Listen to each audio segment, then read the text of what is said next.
Hello, it's Scott Manley here, and today I'm going to be looking at TrackIR. Now, you may wonder what TrackIR is, you may actually know what it is, but for the people that don't know, TrackIR is a head tracking system that basically lets you look around virtual cockpits without using your hand to adjust mouse and things like that. Now, if you watched the David Braben interview a couple of days ago, you probably saw me using the Oculus Rift system, which I think is great and I would love to have, but I think it makes for terrible viewing on YouTube. I was really interested in getting a dev kit too, and I might still do it. They're coming out in July. They'll have better resolution. And the games are fabulous for the person using it, but I don't think they make good watching for people out on the internet with the warped display and the two headsets. TrackIR will display on a regular monitor, but it will track the user's head movement and therefore enable movement around a virtual cockpit so that you can get a better experience of what's going on. Now, it's actually a very simple system. It comes in two parts. The first is this little sensor up here. Now, those four LEDs there that you're seeing, those are practically invisible to regular eyes. I'm looking at them and I can't really see them. They're very, very faint red. But the camera is far more sensitive to infrared, and therefore it can pick up all this motion, all the light coming out, and respond to it. Now the other part is this little thing here. Now this has three little reflectors here that are designed to reflect infrared light, and when I hold it up, you can see that as I roll it left and right, the game is rolling around and adjusting and everything. So this is supposed to be attached to my head. Obviously, I'm not going to glue it onto my head. That would be rather silly. Instead, it comes with clips that you're supposed to use to attach it to, pretty much a baseball cap. I guess it's targeted at, people that like to wear hats when they're flying. You can also clip it onto headphones and headsets. I've tried clipping it onto my headphones. Doesn't work particularly well. But look, here, this is a hat. This is actually my son's hat because I can't find one of mine. But it clips on nicely, and I think that's more or less... I'm going to maybe get it a little straight. Once that's on there, the hat clips onto my head, and I have control. You see, I can pan around, and it multiplies the motion, right? So a small turn is actually quite far, right? So you see, that's only like maybe 20-degree turn, and I've already turned all the way over. Similarly, I can turn over this way. I can actually lean forwards and I can take a look around, see what's on the pad. I can actually see these engines here, which are dead right now because I haven't turned on the capsule's power. This is Lunar Flight. This is a really nice little fly around space kind of game.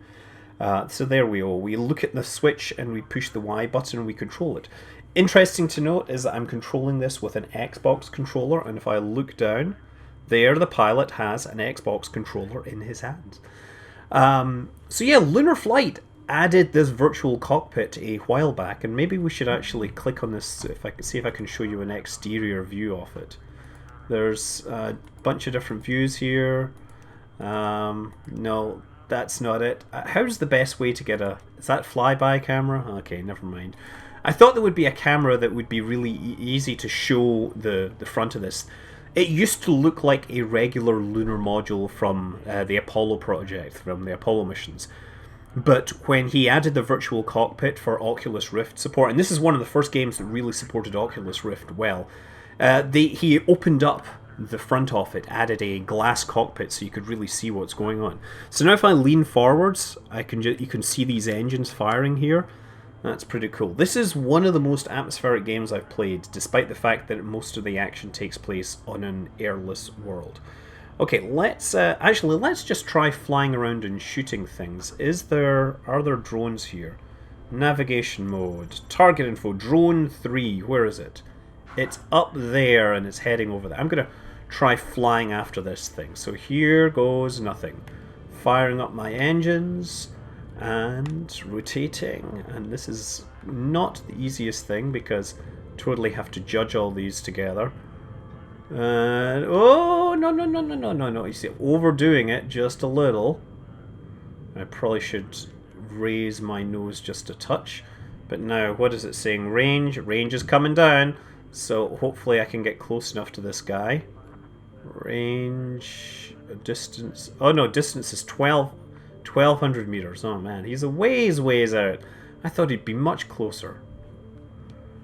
And I can actually switch this to target camera, so it'll keep track of it.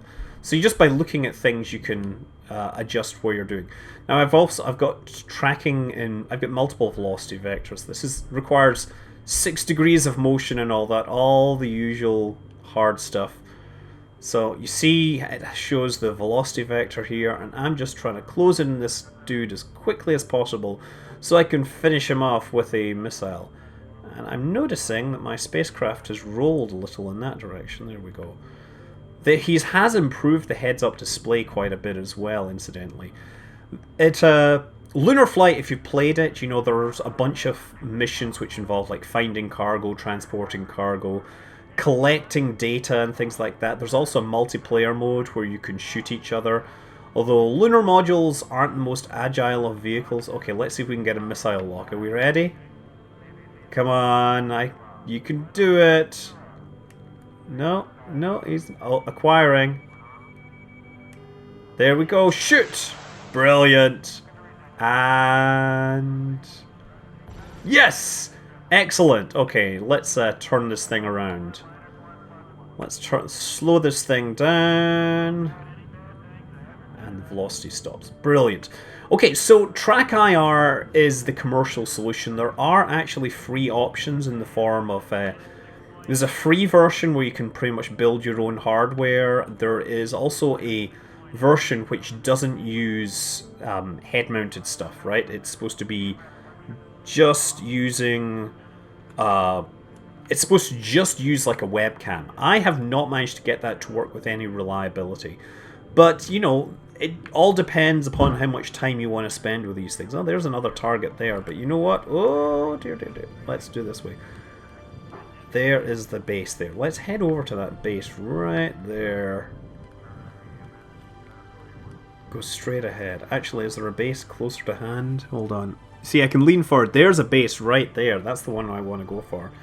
Okay, so what I should do is watch my V-rate. I'm now going the right way. So I should look at this mode. No, wait a second. I should switch to navigation mode and then switch to target D. There, you see? Beautiful the way that stuff works, huh? Okay, and then switch this to... yeah, VCAM was what I wanted. VCAM. Okay. So this may make you feel sick, actually, the way this rotates and everything. But as I said, I think it's a darn sight better than Oculus Rift. Oh, look at that! There's a drone sitting right there I could have shot out the sky. I'm not interested in that. I want to go to this base here. So I'm letting my thing fall out of the sky. You may also note that I'm actually running this whole thing at 1440p. This is my new monitor as well, so I figured that the game actually is running and capturing at 60 frames per second, just you know, pretty much stock. The game is pretty lightweight.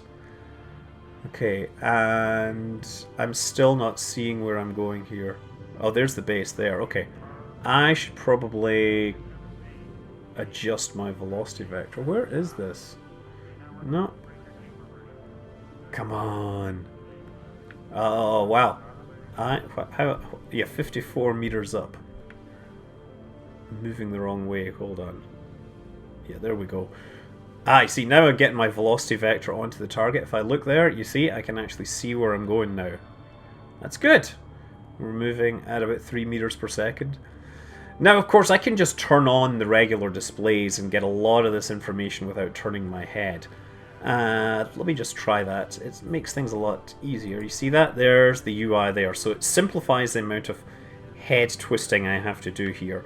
All the same, it's nice to be able to look around regardless. You know, if you wanna get the experience, you can do this.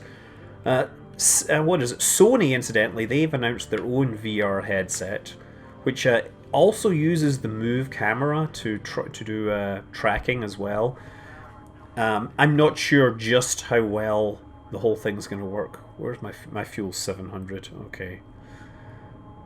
And as I'm coming in, I can't actually see where I'm going, so I'm going to fly around just to the side of this a little. I'm moving about 3 meters per second, 200 meters out. I just see that there's a radio tower kind of thing. See that? Yes, I'm just going to try and fly around it. There it goes. See that? This is kind of cute the way you can look around the object. Okay, and now, once I've... There, I can lean over. Brilliant. Okay, now that I've come around this tower, I can start adjusting my velocity sideways. And just skirt around the tower and hopefully miss everything. And there it is there. I'm just trying to keep everything going.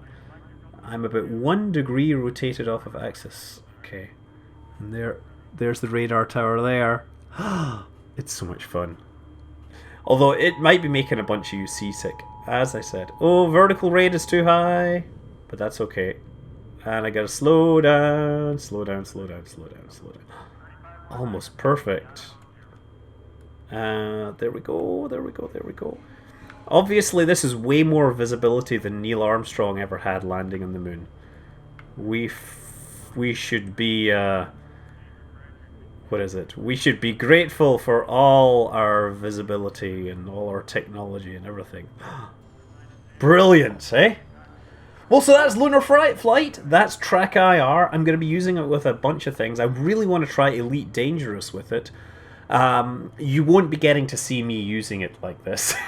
Because, frankly, makes you look like a bit of a dork half the time. But I think it has great potential for making games more accessible. I'm Scott Manley, looking really stupid. Fly safe.